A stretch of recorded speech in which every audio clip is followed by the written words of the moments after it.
Hindi pa rin tumitigil ang usap-usapan sa social media tungkol sa pagiging emosyonal ni Matet De Leon matapos siyang umiyak ng live habang nagla-live selling. Hanggang ngayon, trending pa rin ang video na ito at marami ang naantig sa naging sitwasyon ng aktres. Habang abala si Matet sa kanyang live selling, bigla na lang pumasok ang isang basher na nag-iwan ng mapanakit na komento. Suplada, to kaya iniwan ni Ate Guy. Wala na po ba kayong project? Tila pinalalabas ng basher na kaya nagla-live selling si Matet ay dahil wala na siyang project at naghihirap na.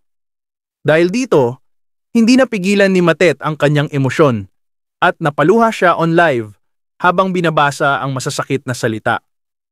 Bagamat umiiyak, pinakita pa rin ni Matet ang kanyang professionalism at itinuloy ang kanyang live selling hanggang matapos ito ng maayos. Marami ang humanga sa kanyang tatag ng loob at dedikasyon sa trabaho. Kahit pa binabato siya ng masasakit na salita, agad namang dumagsa ang mga mensahe ng suporta at pagtatanggol para kay Matet mula sa kanyang mga fans at netizens. Marami ang nagpaalala na wag nang pansinin ang mga bashers na walang magandang ambag kundi manglait ng ibang tao. Patunay lang na sa kabila ng mga mapanirang salita, mas nanaig ang pagmamahal at respeto ng marami para kay Matet De Leon. Ipinapakita nito na hindi kailanman kabawasan sa pagkatao ang marangal na trabaho at na ang tunay na bituin, kahit siraan pa, ay mananatiling nagniningning. Ako'y awang-awa kay Matet De Leon nung napaiyak siya, nung siya'y nagla-live selling dahil sa mga taong mema, walang magawa sa buhay kundi ang manakit ng kapwa, di ba? Opo, alam niyo, napakahirap. Ako, naranasan ko talaga mag-live selling. Bili mo, nagtitinda ako ng bag, tapos may magko-comment doon, nanay, magkano kilo ng bigas? Isipin mo yun, ha? Kasagsagan ng, ano mo yun, ganadong-ganado ka, ang dami mo yun. Tapos may magko-comment doon na pabili nga ng bigas. Ha? Saan nakuha yung bigas ito? Alam mo nung araw, pag dumaan ka sa Central Market, di ba may mga halo-halo doon? Nagtitinda na halo-halo. Yung matataas yung halo, inilalagyan ng baso at tasa sa gitna. Para yung halaya, mataas na mataas.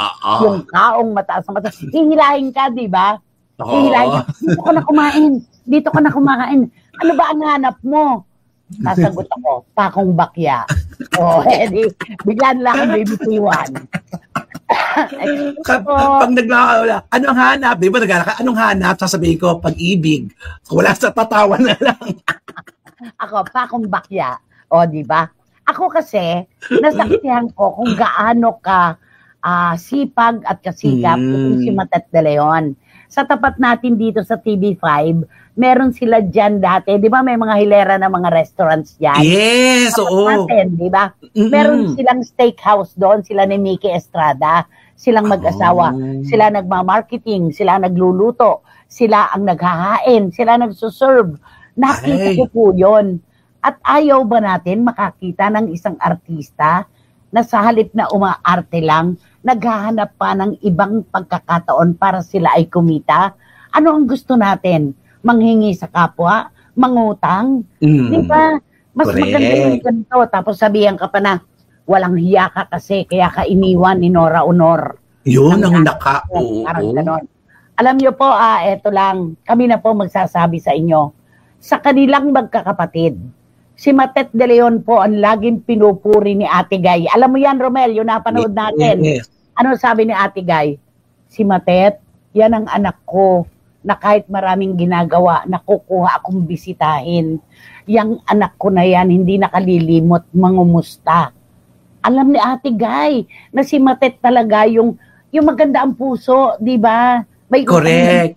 Siya talaga yun. Kaya wag sabihin kaya siya iniwan, walang hiya siya. Oo. At itong batang ito kasi marunong magpakumbaba. Magkakatampuhan sila, pero siya pa rin lalapit sa ina niya. Marunong magpatawad, marunong manghingi ng sorry, at marunong talagang tumingin sa kanyang ina. Yun naman ang lahat ng kanyang mga kapatid, hindi dumadalaw kay Guy na masama ang loob ng namayapang superstar. Si Matet, nagpupunta. Kinukumusta Totoo. niya ang nanay niya. Nangungumusta siya. Yun po ba ang walang hiya kaya iniwan? At Totoo. saka, bakit? Wala ka na bang project? Hindi po sa lahat ng pagkakataon ang lahat ng personalidad ay nabibiyayaan ng proyekto para sila ay kumita. Kani-kanyang panahon po yan. May pagkakataon na si Matet maraming trabaho. May dumarating na matumal ang trabaho. Kaya wag po natin siyang maliitin. Di ba? Correct. Mm-mm. At saka kung wala kayong masasabing maganda, kung hindi rin kayo bibili sa kanyang live, pwede namang manood lang. Huwag na kayong mag-comment kasi nakaka-istorbo po kayo. Katulad yan, di ba? Ang dami-daming bumibili, tapos magko-comment. Sisirain mo yung ano ng tao, yung araw ng tao, yung nagpupursigi. Yung nagpupursigi siyang mabuhay, makabenta, tapos ikaw maninira ka dun sa mga komento mo. Di ba? Ano yun? Bakit kayo ganun? Yan ang alam niyang paraan para madagdagan. Ang lalaki na ng mga anak nila ni Mickey. Totoo. Kailangan na nila talagang magdagdag pa doon sa kanilang regular na kinikita. Hindi po pwede yun. Ngayon, kita mo, nag-online siya. Ay naku, nakakatuwa. Kapuri-puri. Tsaka nag-enjoy siya, yun ang pinaka-importante. Sabi niya nga, gusto niya yung ginagawa niya ngayon. Kaya naku, oo. Sabi ni Boyce Caragay, ay oo nga, no, nagla-live selling si Kuya Romel ng mga bags. May mga bashers na tatanungin na si Kuya, may minudo kayo? Kuya, orig ba yan? Bakit mura ang mga bags mo?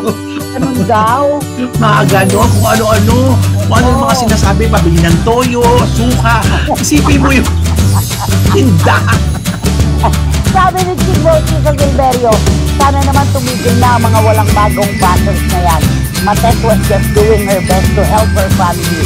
At least nagtatrabaho at walang inaapak ang sibag. Go, Matet! Tama, anak. Tama ito. Bigyan natin ng inspirasyon ang mga taong nagsisikap. Sabi ni Eddie Litada, hindi siya marunong magtanim ng sama ng loob. Tama po kayo, Nay. Si Matet ang laging pinupuri ni Ate Guy. Totoo, napapanood ko yun eh. Oo. Tapos sabi ni Lara May Abrigo, napanood ko rin po na yung live ni Matet. Nagtatrabaho ng maayos ang tao, may basher. Maging walang hiya, may basher. Saan na nga po ba dapat lumugar, lalo ang mga artistang gaya ni Matet, na lumalaban ng patas? Nakakalungkot po. Totoo yan. Mabuti o hindi mabuti ang gawin, may nasasabi pa rin kayo. Di ba? Ayaw nyo yan, nagsisikap po. Grabe. Napaiyak tuloy. Nakakaawa naman. Di ba? Pero itong batang to, mabubuhay ito sa mundo, lumalaban. Kaya lang, nakakawala po si Matet, emosyonal. Meron din po siyang nararamdaman. Siyempre, kahit naman sino inyong suntukin, kurutin, sipain, aaray din. Totoo. Diba? Ayan o, nakakaawa. Diba? Naku, kung meron lang akong pambili, bibilin ko lahat yung mga nila-live selling niya na yan. Kaya lang, diba? Paano ako pag nag-live selling ako? May takbit ka ba dyan? Naku, Nay. Baka walang bumili, panay ano sila, panay ano mga ganyan. Oo. Grabe. Ayan. Bradley Guevara, Randy Balaguer, mamaya ko babasahin ang ang text message ko. Pasunong lang ito. Kay Juris Doctor, may mga tao talaga mahilig mang-apak, lalo na kapag nakikita nilang ginagawa mo ang lahat para mabuhay ng disente. Naiirita yata sila si Edaya na marangal ka pa rin kahit hindi ka glamuroso. Oo, tama ito. Ang nakakatawa pa, sila yung walang ambag sa buhay mo. Pero sila rin ang may lakas ng loob manghusga. Stay strong, Miss Matet de Leon. Tama!